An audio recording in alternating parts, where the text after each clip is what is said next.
Hello friends, welcome to episode 55 of a year-long conversation. Today we got a jam-packed episode. We're going to be talking about the Iowa Clusterfuck, the State of the Union address, which felt like a fascist version of Wheel of Fortune with Trump giving out prizes and all kind of crazy shit going on, and also the impeachment. This is a really busy political week. On Monday you have the Iowa Clusterfuck, then on Tuesday you have the State of the Union address, then on Wednesday you have the impeachment vote. I think this is the first time that an impeachment vote has ever been the day after a State of the Union address. Then Wednesday night, you have 4 Democrats who are going to do town halls on CNN. No, not as big a deal, but still something. Thursday night, the other 4 Democrats are going to do the same thing. Then Friday night, you're going to have a Democratic debate in New Hampshire. And then this coming Tuesday, there's going to be the New Hampshire primary. A busy political week, and that's saying something because Trump keeps shit going all the time. If he's not in the news, he'll put himself in the news. Oh, yeah, nobody's talked about me in 2 days. I better threaten to deport Obama to Africa or something just to get everybody stirred up. To say that this is a busy political week when literally any day of the week you could turn on the news and see Trump starting a Twitter feud with a 16-year-old Girl Scout or something like that, whatever it is, that is really saying something because politics has been driven to the front of news. I think people now confuse news and politics as the same thing. They're not. There's other stories going on in the world besides just political ones, but media has only been interested in covering political stories pretty much exclusively, and it's hard to even get to everything. I mean, I may have to do 2 episodes in 1 week just to get to everything, and that's really saying something because episode 50, 51, and 52, and 53, they were spread out over like a 4-year period just about. So it was kind of getting to be like, if I wanted to get to 100, because I really want to get to 100 episodes, it was sort of feeling like me and Michael were going to be as old as Bernie Sanders and Joe Biden by the time we got there. Like, oh, can you believe that Barron Trump was elected president? I can't either, and we drop dead on the podcast when we finally get to 100. We die before I can post it. But things are really moving quick and heating up. One thing we found out about was I was saying with the news media is that they really are into the horse race aspect. Watching CNN the night of the Iowa caucus results coming in, it's almost incredible how bad they are at just filling time. We still don't have those results yet. It was supposed to come in at 8:15 and here it is 8:30 and we still don't have them yet. So we're kind of wondering what the hell's going on. I mean, eventually it was clear that the caucus got all fucked up and nobody knew what to do. And that was really unusual and everything. But I mean, before they even knew something was wrong, they were bad with filling time. I think Wolf Blitzer, he might be mentally retarded. I mean, I'm not kidding, because it would be 8:05. Now, this time last year, we had some results to go over. Why are there no results? What's going on with those results? How come there's no results? Like, I know people watching CNN, maybe they're somewhat interested in the caucus results, but I mean, it's not time sensitive. We could wait until the next day. It's not that big a deal. They made a big deal about it. Like, oh, this is such a disaster. I doubt 95% of Americans even knew the difference if the results were that night or the next morning. Did it benefit Donald Trump, which I think it did, Russia, which I think it did, and Michael Bloomberg, which I think it did? Who benefited the most from that? Now, people that listen to the first 50 episodes, they know that typically every 5th episode has some projections, like who's going to win the nomination, who's going to be the vice president, who's going to win this or that. And 55 was going to be about the results of the Iowa caucus, and I was hoping there'd be some clarity and maybe we could say who should drop out of the race, maybe something like that would be the theme. It's really hard to say that now because the results are so scrambled that it kind of makes it hard to say that anyone benefited from it. I guess Buttigieg technically did, but I don't think he's going to get that big of a bounce out of it. But before we get into all the Iowa mischief and all that stuff, I want to talk about Trump's State of the Union address. Now, most of you are saying, please God, why? Why do we have to talk about this? But it was important because basically it's the night before impeachment and he put out all the stops. I mean, like I said, he made it into a fascist version of Price is Right. Come on down, you get your Presidential Medal of Freedom, Rush Limbaugh. And I loved how Limbaugh had to have known what they were going to do because Melania has the medal on her in the damn bleachers. She's sitting right next to him. He must have been told something, but when the camera cuts to him, he's like, oh my God, I can't believe it. You would have thought it was like he just won an Academy Award. This would be like on Sunday when they have the Oscars and then Tom Hanks beats out Brad Pitt, who everybody thinks is going to win. He's not the clear favorite to win, and it's like, oh my God, I can't believe this. He looked shocked, yet he's sitting right there. He gets the Presidential Medal of Freedom. There's a little girl who gets to go to a different school than that horrible government school. That's something Trump keeps saying over and over again. He goes, oh, government schools versus versus public schools. We used to just say public school. Now it's government school because that sounds worse somehow. And now she gets to go to a school that's not the one that's her government school. So there was a scholarship for her, which I think we've all learned to be suspicious of scholarships for adorable black children because of the episode 53 where I went into how those aren't exactly all they're cracked up to be. But there was scholarships for her. There was a medal for a Tuskegee Airman. You have to look at this and think, man, Trump is laying it on thick because first they bring out the Venezuelan opponent of Maduro, the guy trying to bring democracy to Venezuela, and he's got a black Tuskegee Airman and he's got a black girl trying to get into a different school. And there was a black guy who had started a business with something that Tim Scott, the senator from South Carolina, was trying to do. First they showed Tim Scott. Trump called him out, and he was almost like, oh, please don't drag me into this. Now, people may not have noticed the sea of white faces around Tim Scott because that's the Republican Senate, only black Republican senator. Then up in the bleachers, when they had this guy who had received the opportunity zones or whatever that is, all around him was Ivanka and all these white people that were around. But if you watch that at home, I guess it looks like, why do Democrats say Trump is racist? He's up there helping all these black people and brown people. And it's the same thing as when Kim Kardashian asked him to pardon somebody and then he commutes their sentence or something like that. It's one specific example versus a lot of other people who are not doing so hot. But if you listen to him, they are doing great because the first 30 minutes of the speech just about were rattling off a list of economic statistics. I thought Nate Silver was giving this damn speech. African-American employment is an all-time low. Hispanic employment is an all-time low. The stock market is booming. Everything's wine and roses with the economy. Yet I feel like there's a very big detachment between what Trump is saying about the economy, which he largely measures by the unemployment numbers and the stock market. So he measures it that way. And those are good today. They could change tomorrow. They're very fleeting indicators of how well the economy is doing. And yet most people, you ask them, they can't afford basic things. But he rattles off all about the economy. That's going to be clearly the big pitch. Then he goes into how he killed Baghdadi personally, which he brought out somebody who Baghdadi had killed their daughter, and it was the parents of her, and they looked so happy to be there and like, oh, he did it. He got revenge for us. Then there was a soldier's widow whose husband had been killed by a roadside bomb laid by Qasem Soleimani, the Iranian general. Trump had killed him. So it was almost like he's personally going around getting revenge for these people. If you kill an American citizen, Trump will wipe out your family. He's both Liam Neeson from Taken and an economic genius and Oprah Winfrey in that he's giving prizes to black people. If you watch that State of the Union speech, you would really think he was a good president. And that's part of the problem. He's got razzle-dazzle in spades. I mean, this is part of the problem with beating somebody who is a great showman. He really is. I hate the guy. I don't want him to be reelected, but you have to admit he is a very good showman. So the Democrats give their rebuttal, and they got Gretchen Whitmer, the kind of new Michigan governor, to come out and give a speech to him. And Democrats are in a trap because on the one hand, she comes out and she looks very professional, very mature. Everything she says is right. Nothing she says is inflammatory. And yet she's pretty boring. I don't think anybody's going to watch that and think like, oh man, she socked it to him. And so Democrats are stuck because if they come out there and they're the adults in the room and they try to be positive and they take the Buttigieg and Barack Obama tone, they come off as boring. But I guarantee you, if Whitmer had come out there and pulled like a Clint Eastwood where she's arguing with an empty chair or does something with a bit of showmanship, it's going to be like, oh, the Democrats have lost their goddamn mind. See, this is what socialism does. It rots your mind from the inside out. This is why they make no sense. If they come out there and show some razzle-dazzle, they look insane. Howard Dean, all he did was say, woo, and give out a big yell and a yelp, and everybody was like, Howard Dean's lost his goddamn mind. This is why we got to go with somebody boring like John Kerry. So they're in a kind of a trap. If they show enthusiasm or showmanship or razzle-dazzle, they look nuts. Like Nancy Pelosi at the end of the speech, she ripped up Trump's speech. I guarantee you, conservative media, Fox News, they're going to be all over that, talking about how disrespectful it was. You know, Democrats can't give him a break. They can't even let him have the night of the State of the Union to do anything. All the Democratic women, they chose to sit out a symbol because usually during State of the Union, they all wear the same colors or try to color coordinate it in some way. Last night, they all wore white. The reason for that is to mark women's suffrage when women had the right to vote. But all of them wearing white suits and sitting in the crowd, not clapping when other people are. It looked like a cult. I mean, it almost looks like the Heaven's Gate cult has come, some kind of bizarro Handmaid's Tale or something has come to heckle Trump. And next year, they should do that. They should just get Handmaid's Tale outfits and come out there and sit right in front of him. But I'm afraid some of that messaging, wearing all white or ripping up the speech behind him, after he's left, I don't think Trump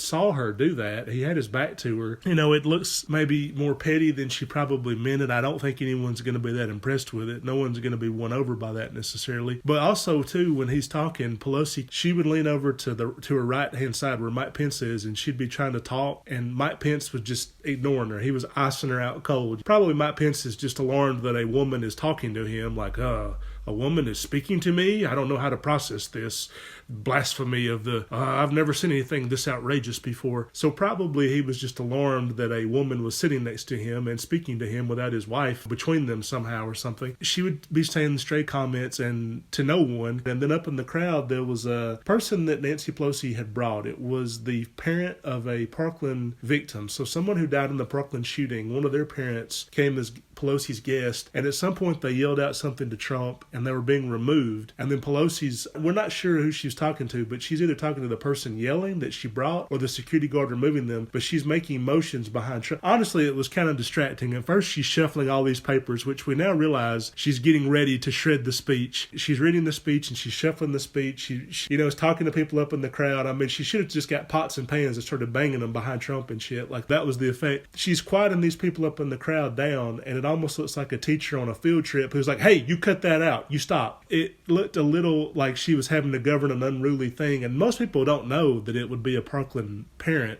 They would probably think it's a Democratic congressional member that's going to get ready to throw a tomato at the president or something like that, and then she's got to tell him to stop and get him under control. So I'm sure Republicans will say Democrats were disrespectful, they were out of control, they were unprofessional. I'm sure they'll say all that shit. But when you get into the meat of what Trump is saying, it's all bullshit. And yes, he's done some of the things he talks about, but other stuff, he started talking about health care and all the stuff he'd done for health care and how he's granting all this access. That's when Democrats really exploded and were screaming HR 3, HR 3, which again, from a branding perspective, I'm not sure people know what they were yelling. I had to Google it. I followed this a lot. I know what HR 3 is, but watching a bunch of women in white holding up three fingers, I didn't know what they were saying at first. So I had to look up what they were saying, what they meant. It's like, how do you fight this president who not only has this cult base, because people talk about his base as a cult, they'll walk off a cliff for him if he asks them to him they can do no wrong, he can make shit up all the time, but who's also a showman. I mean, a real entertainer in a way that a lot of Democrats just aren't. I mean, they're just not that good at that stuff. It's almost like, how do you counter somebody who's got Bill Clinton's political instincts and pizzazz and showmanship, and yet a base that we've really never seen? I mean, he's got Bernie Sanders' base and Bill Clinton's political instincts, which is why I think he's so dangerous, and why if you watch that State of the Union speech, as much as we desperately need to get rid of him and get him out of office, it almost looks like there's no direct plan to do that, and that gets reinforced with the Iowa Clusterfuck. As I said, news media people are horrible at filling time, which it was almost embarrassing to watch these news media people be like,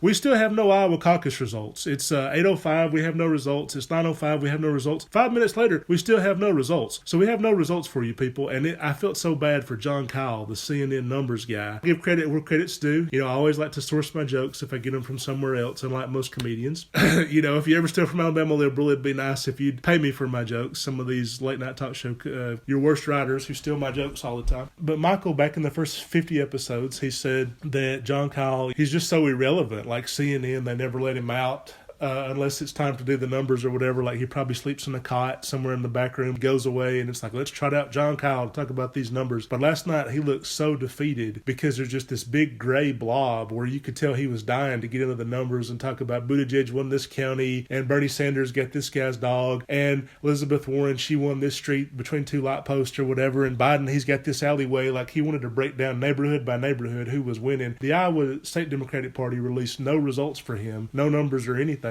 So he's probably sitting there being like, what the fuck? I mean, he just looked like a boy who you tell him Christmas is canceled this year. His family just converted to being Jehovah's Witnesses, and there will be no Christmas presents, no Santa Claus for the first time ever. But really, it's better for you somehow. So, I mean, he just looked so defeated. All the other anchors, I mean, it was pathetic. I mean, every 15 minutes, breaking news, we still do not have any results on CNN. And the next morning, it was about 6 o'clock Central, 7 o'clock Eastern time. Breaking news, we still do not have any news. breaking news, the absence of news. I mean, at that point, you're getting surreal. You're getting into abstracts almost. You expect Chris Cuomo to come out there in some mime makeup and start pantomiming or whatever. Things are getting very, very strange. And in Wolf Blitzer's head, you can almost see like the sound of silence playing. He was having an existential crisis, being deprived of these numbers that he wanted to go over. But, we heard the same things over and over again. Biden looked like he had a bad night. Pete Buttigieg looked like he had a good night, but Pete Buttigieg got screwed because they wouldn't release the results, so nobody knew that he had a good night. All the other candidates are confused, and Klobuchar had a bad night, but nobody knows about it, so she's able to go into New Hampshire. I mean, when you have those absence of numbers, the candidates can spin it any way they want to. Klobuchar came out first, while a lot of people might have still been awake, and gave a speech that sounded like a victory speech. So if you were watching TV at that time, you would have thought Klobuchar had won the caucus just based on her triumphant speech and all of her crowd's enthusiasm, and she's making jokes. She's more charismatic than she's ever been, like she had a personality transplant. She's clearly in her element, and then she leaves. You wouldn't have thought, well, she came in fifth at the Iowa caucus. And Pete Buttigieg, who has to go on last at fucking like 11 o'clock or whatever it is, I think past midnight in the East Coast, and give a speech talking about that he actually won, but he doesn't know that, so he doesn't want to say that. He comes out there alone. There's no big crowds with him. His crowds are fatigued. They have no energy. You would have almost thought it was a concession speech, despite the fact that he had won. It was a real clusterfuck. And let's talk a little bit about the reason that they're first, because they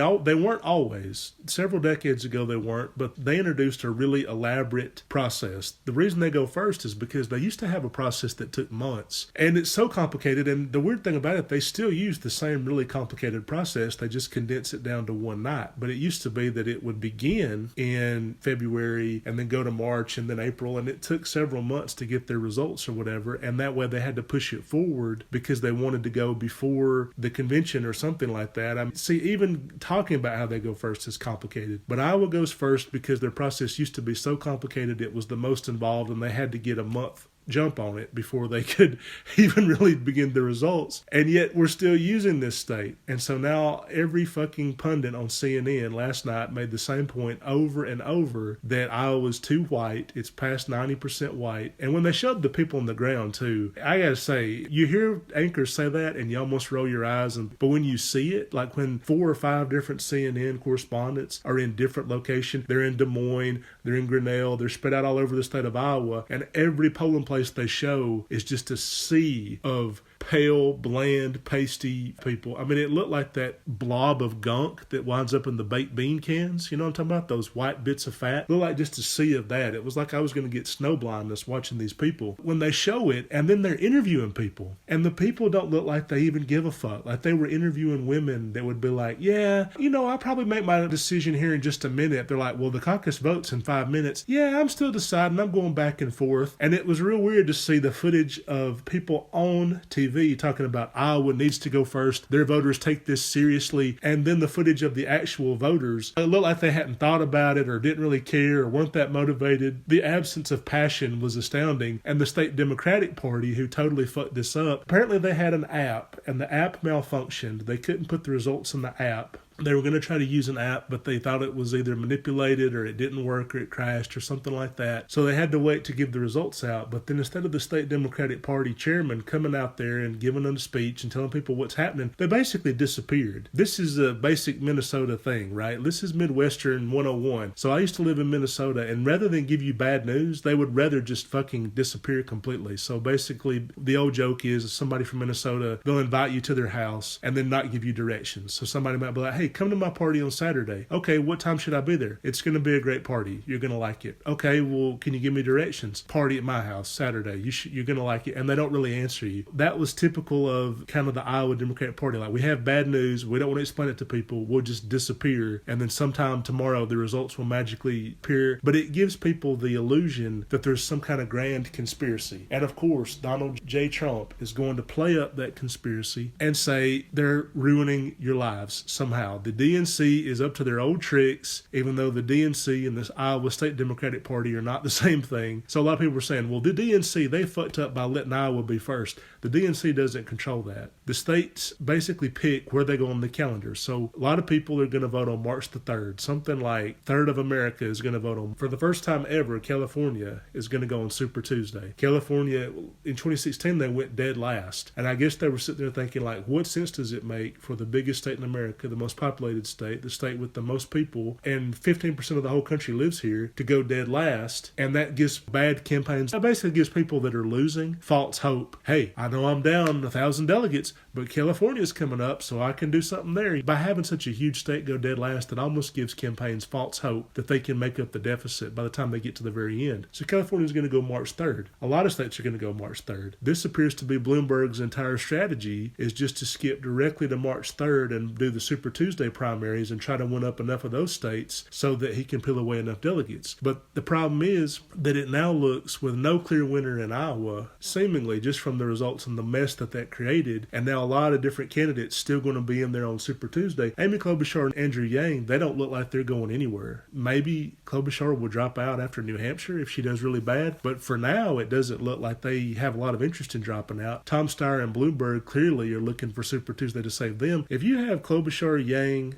Bloomberg, Tom Steyer, and Buttigieg, Warren, Sanders, and Joe Biden all still competing, that means you have 8 campaigns that either consider themselves viable or actually are viable, all going into Super Tuesday. The odds of a brokered convention go up dramatically, which of course a brokered convention might be good for someone like Bloomberg, who thinks he can go in there and buy his way into the nomination, but it would be a disaster for Democrats hoping to defeat Donald Trump. If you have candidates going to a brokered convention, I can just about guarantee you that Bernie Sanders will not win in a brokered convention, and his fans will pitch a shit fit. They will go absolutely fucking nuts that he was denied the nomination through a brokered convention. He has to lose like he did in 2016. He lost by a pretty big margin in just straight up popular vote and delegate count to Hillary. They still thought it was rigged against him. So I could only imagine if he goes in there and only being like a few delegates behind Biden or Buttigieg or whatever, and somehow they all go in and Bloomberg comes out the nominee, it's going to be pandemonium. His fans will raise hell. And at that point, you almost don't blame them, because it does look a little bit like, they are changing things around to suit Bloomberg. But I'm sure Michael Bloomberg, even if he didn't plan this thing in Iowa, he must have been looking at that clusterfuck and seeing how Iowa basically became non-important. Because what I've been saying is Bloomberg, there's no way he can be the nominee because he's not competing in Iowa, New Hampshire, or South Carolina. No nominee has won and not won one of the first 3 states. You kind of have to win one of the first 3 states to become the nominee. So he's looking at this and being like, well, there was an 18-ton clusterfuck in Iowa. That makes it irrelevant. New Hampshire, Bernie Sanders is going to win that because he neighbors that. South Carolina may be more competitive for Joe Biden than he thought it was going to be. Nevada, obviously, which nobody really pays attention to that. But if the first 4 states come out and they're kind of a wash, like there's no clear majority winner, like even if one candidate wins that state, but the other one's right behind them. For example, in 2016, Hillary Clinton won Iowa, but it was barely. Essentially, they were tied, if you look at it that way. All the first 4 states are coming out that way. Then it almost becomes irrelevant that he didn't campaign in those 4, and then he just dumps a shitload of money on Super Tuesday and hopes to pick off enough delegates as he can. It's almost like he could pick off enough delegates from each individual state to win no state flat out. Like he could lose every state and still become the nominee if he picks off enough delegates. And that almost seems to be the strategy. Back in 2016, when he was thinking about running, a lot of people talked about, well, what he could do is he could pick up enough delegates here and there and everywhere else. Even if he ran as an independent, he might could pick up enough delegates in Florida and some of these other states, or what. And then you go into a brokered convention equivalent of that, which is where the House of Representatives, nobody gets to 270, the House of Representatives decides. And then if it was between Bernie and Trump and Bloomberg, which this was the scenario laid out for him in 2016, the Democrats would realize there's no way they can get Bernie over the threshold. So then all of them go behind Bloomberg, who's got his independence, and then he starts buying a lot of the Republican votes, because Trump, the theory would be that he would be too cheap, because Trump is pretty cheap for a man who's supposedly so rich, to basically turn on the money faucet. Bloomberg buys up enough delegates on the Republican side to get him over that threshold, and then the Electoral College puts him into play, even though he didn't win a clear number. It almost looks like that play that I read for him in 2016 is what he's trying to do to get the nomination in 2020, but I think that would just about guarantee Democrats get defeated if he's the nominee. He jumped in too late. He's participated in none of the earlier debates. In Iowa, he didn't campaign. He didn't want to do the retail politic and shit. And he must look at this and think, Steve Bullock and all these losers, they had to go around and eat corn dogs and pretend to like the Iowa State Fair and talk to the Miss Pork Queen at the Iowa State Fair and help them weigh hogs and all this shit. Joe Biden had to go to every diner in Iowa, and the one diner he went to, this kills me though, because you keep hearing people say, well, Iowans take their responsibilities seriously. And then there was a story not a week ago that Joe Biden went to a diner. There was some guy trying to watch a college football game. He asked Joe Biden out, didn't pay any attention to him, wouldn't talk to him. I guess he thought he was a salesman. Then a reporter reporter came up and said, well, that was Joe Biden. Did you not support him for president? He goes, who's Joe Biden? Didn't know who Joe Biden was. They said, well, he was the former vice president. The guy looks at him like he's confused. They said, he was Obama's vice president. Well, I don't like Obama. But he didn't even know who Joe Biden was. And all these different people have been in Iowa practically living there for 2 fucking years. Poor Pete Buttigieg, he's probably spent more time there than anybody. You got like 4 or 5 major Democrats running for president that are having to camp out in Iowa, this state that just basically fucked up the results, didn't release them. A lot of their people look like they didn't give a shit. When people say, well, should we move the Democratic primary? Should we move the first Democratic voting place? Because Iowa's a caucus, which again, I think they should eliminate caucuses, period. I think there should just be primaries, flat out. But they say, should we use a different state than Iowa? The big argument for that seems to just be diversity. They say Iowa's too white and then New Hampshire's too white. So you have 2 states where somebody like Cory Booker and Deval Patrick and Julian Castro and Kamala Harris, they have to do very, very well in a 90-plus white state to even get to South Carolina before they get momentum. I think people are concerned that those states don't really make up the Democratic Party, the base of their support. That's not really the best argument to get rid of Iowa, because if you look at it, a lot of the majority black states are in the Bible Belt,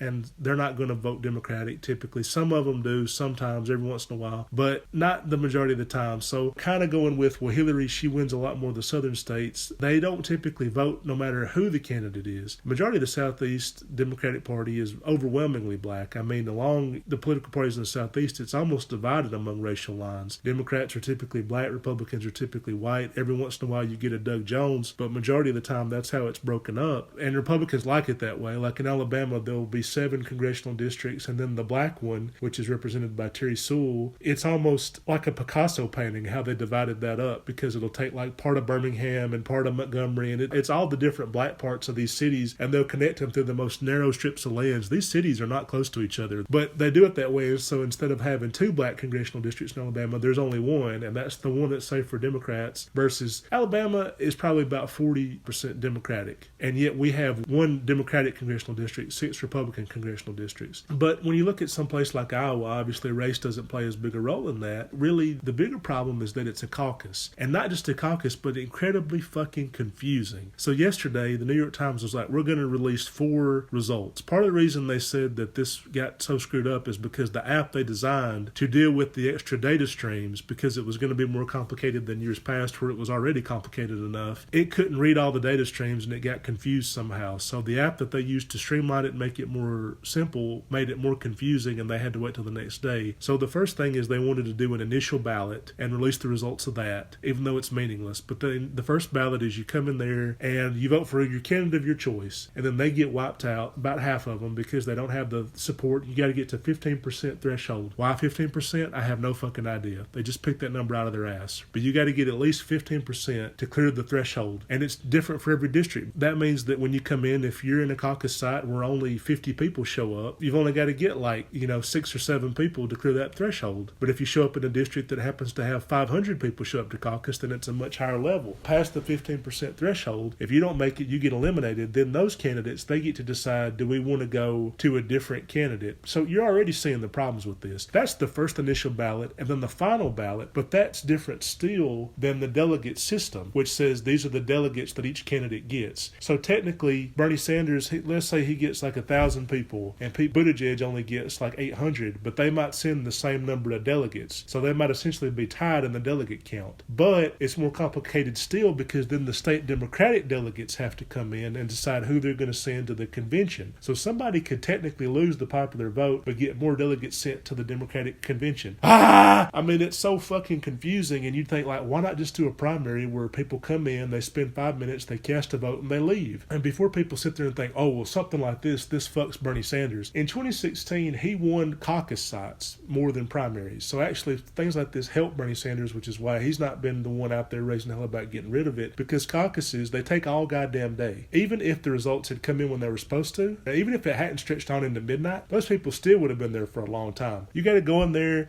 pick your initial camp, and then people will be like, hey, look, Andrew Yang, he's not going to have enough people. Come over to our side. Half of them go over to the uncommitteds. There's one guy who shows up for Tulsi Gabbard or whatever, and they're like, like, hey, come over here to Biden. Hey, come over here to Klobuchar. You're trying to convince people to come over to your side. So you think like, gee, that sounds like a real forward-thinking process where you go into a high school gymnasium and there's a Bernie Sanders group and Elizabeth Warren group, and they try to convince random people to come over there and side with them like it's some kind of fucking job fair or something. Kind of like professional sports game where each team's trying to get the most number of fans. You got to do that, and then you got to wait for the second ballot to come through, and then the delegate count and all that. So no matter what, it still takes all day just about to do this. And you got to think that only really brings out your hardcores. That helps Bernie because his fans are kind of the equivalent of Trump's in that they're very passionate. So they'll show up, and it's Iowa in January, so it's cold as shit. The weather's miserable. It's snowy. It's cold. The CNN anchors who were stationed there, they look like, gee, what fucking lottery did I lose? How did I draw the short straw to have to come to Iowa in the middle of January? So you come there, and then they have to make forced small talk with local Iowa people. So there'll be an Iowa person basically be like, hey, so who are you going to vote for today? I'm going to vote for Warren. Oh, are you excited about that? Yeah, I'm pretty excited about it, I guess. So what made you want to vote for Warren? Oh, I don't know. My wife likes her, so I'm going to vote for her. Hey, you going to vote for Joe Biden today? Yeah, my husband, he likes Joe Biden, so I guess I'll vote for him.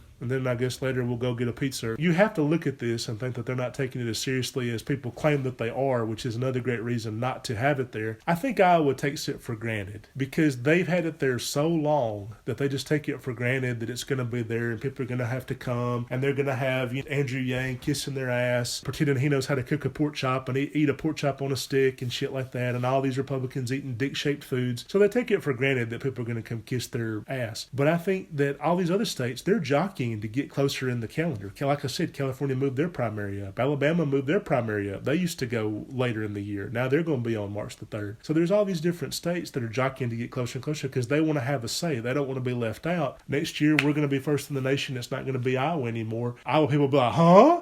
Say what now? Even though they look like the typical Midwesterners and that they're bitching and moaning like, oh, all these presidential candidates are here and these people don't really care about our state, but they're all here asking for votes and pretending to hate the attention like, oh, all these cameras are here and we don't like that. Let's see how they like it when they leave. And then they're just another fucking primary or another caucus that nobody cares about. They're the West Virginia caucus and nobody goes there and nobody cares about it. Candidates barely even stop and spend time there. Because I have to think that some of these other states like Michigan or Alabama would be thrilled if it was the first primary in the nation, like all that attention and all that money and the media descending on Alabama, we'd be thrilled. We would love it. And so I got to think that like a lot of other states would take that as an honor. They would take it a lot more seriously probably follow politics a lot closer than a lot of Midwesterners being like, who's Joe Biden? I don't even know who he is. He's been living here for a year and shows up at every diner in the state and he was vice president for 8 years. But who is he? I don't know who he is. Get to why the biggest reason to replace it is just because it's so complicated. A caucus is just way too complicated. You have to spend all day there. People like primaries, and that's why I think Joe Biden does worse in a caucus than Bernie Sanders. Same thing for Hillary last time, but definitely true this time for Joe Biden fans. Joe Biden fans, they want to show up and vote in 2 minutes and leave. They don't want a long crowd. They don't want to sit there and wait. They don't want to, have to convince somebody. Why are you voting for Joe Biden? I don't know. He's nice, I guess. Like, they don't want to have to give a sales pitch necessarily. They want to show up, cast a ballot, and leave. And then the stuff with the caucus is you're bringing out a more hardcore group. They said 90% of people who are eligible don't even vote in the Iowa caucus. That's another mark to say that they're not taking it as seriously as people claim that they are. There's a lot of different reasons to get rid of it, primarily that it's too confusing, that the voters don't take it seriously, that another state would be thrilled or flattered to have them be the first in the nation, that it is probably not representative of the Democratic Party in terms of what they're looking for. Why not pick, even if you're going to pick a majority white state or something that's not known for diversity, pick one of the big purple ones. Like I said, you have Wisconsin, Michigan, Ohio, Pennsylvania. These kind of make more sense because you kind of want to know. I know Iowa and New Hampshire, they're technically purple states, but they're very, very small. They have only a few electoral college votes. I know that they are somewhat representative of the voters that Democrats and Republicans are trying to win over. Probably the best system would be a primary where like Ohio, Virginia, and Florida vote on the same day. 2016 happened March 15th. That's the day Bernie officially lost the race, even though he drug it out for 3 more months. But Ohio, Virginia, and Florida voted. They came in. 3 of the biggest purple states. 3 out of 4 of the biggest purple states came in and voted overwhelmingly for Hillary. The race is hers. Same thing for Trump. Rubio, he lost Florida. He lost his home state. He had to drop out that very day. Pretty much at that time, Hillary and Trump were clinching their respective nominations because those are very decisive days. This year, that day is not going to come till March 17th. March 17th, same thing. Those 2 states are going to vote. If you move that first and have those 3 states as primaries, primaries voting, you're going to get a very good sense of who purple states like, who they want to be the nominee, who can be competitive at the national level, and you can kind of cut out 2 or 3 months of this stuff before you even get there. At the same time, people don't want that. The media likes the horse race. They like covering it. A lot of campaigns, they like spending money. That's the most devastating part. All these campaigns that have been kind of smug, being like, oh, Bloomberg, he's such an idiot. He's dumping money in all these states. He's setting money on fire. In Alabama, my mom's like, how do I get Michael Bloomberg off my TV? Because he's fucking on the TV all the time. Him and Tom Steyer, they do commercials. Tom Steyer's new commercial, he's like, my father was a lawyer at Nuremberg locking up Nazis, and my mother was a school teacher. He's basically given the Ancestry.com version of his life. I mean, he's telling you who his parents are. I mean, if that's not a vanity project, I don't know what is. People make fun of them for burning all this money, hundreds of millions of dollars, and yet all the other candidates, they were advertising exclusively in Iowa, trying to get those early delegates. So it's almost ultimate irony, say more than $100 million easily was spent in Iowa between all these campaigns, and that's basically been set on fire with the result that nobody likes or cares about. It's almost like people saying, well, the retail politics aspect of a small state like Iowa, you're going to lose that. It doesn't matter anyway. Bloomberg is not even campaigning there, and he's going to be on the ballot in all the states that he wants to be on the ballot on. Steve Bullitt was there every day. He was scarfing down Iowa fucking corn dogs. He was jumping in their moon bounce, and he didn't even make it to the Iowa caucus. It's just going to crowd out all the small campaigns. It did that anyway. Kamala Harris didn't even make it to Iowa. Cory Booker, Julian Castro, same thing. I really don't think it would make any difference at all. That's the Iowa clusterfuck in a nutshell. I do think we should get rid of it. I think we should go to not only a different state, but definitely a primary. Even if you keep Iowa, you got to do it as a primary.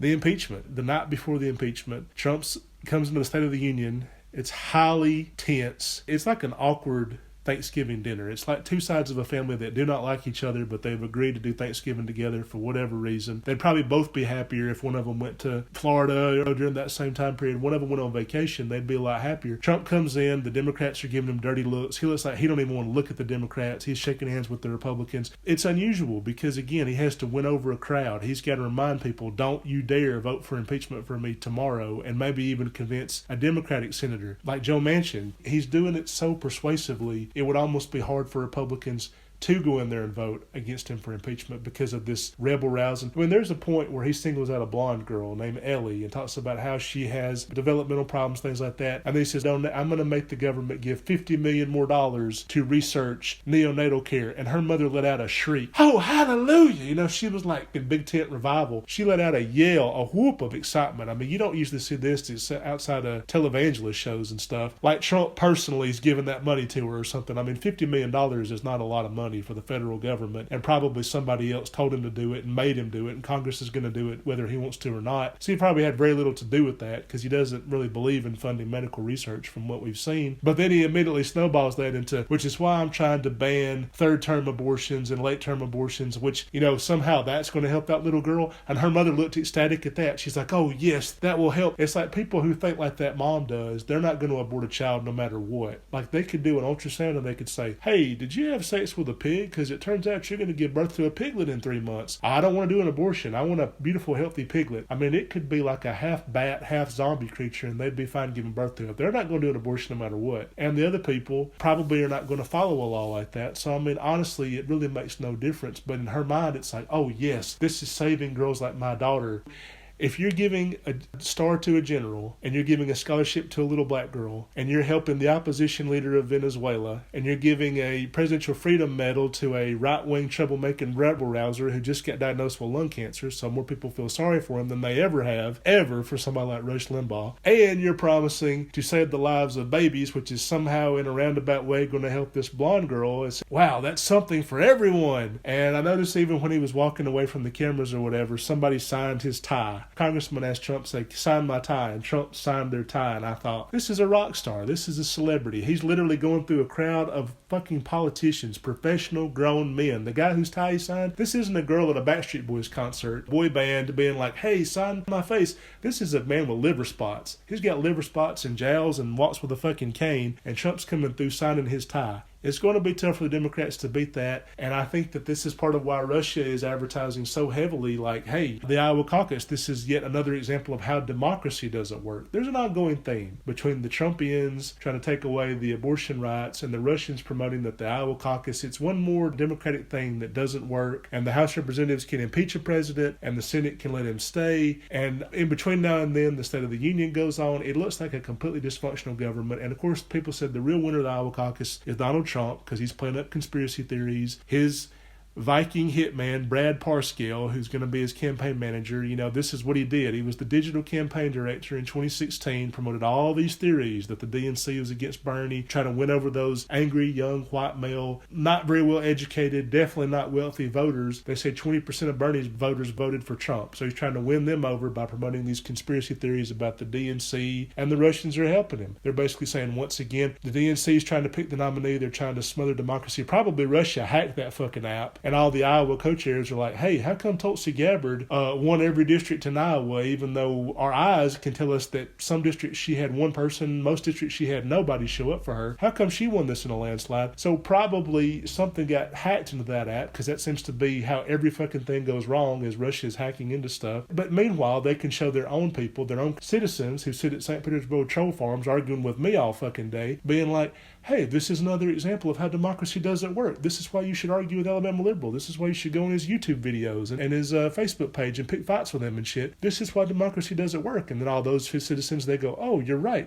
I'm glad that we don't have dysfunction on an epic scale, like having to wait 12 hours for Iowa results because we know who the president's going to be a month before the election because Vladimir's rigged it. This saves us from that type of embarrassment. If the choice is between you have to wait a night to get the Iowa results, or you know who the race is going to be a month before it even happens because it's rigged, I think I'll take the first one. Democracy is better, despite what the Russians and Trump and maybe even Michael Bloomberg would have you believe. All right, everybody. Thanks for listening. Join us for episode 56, which will be coming up very, very shortly. A lot of good stuff coming up. Keep listening, everybody.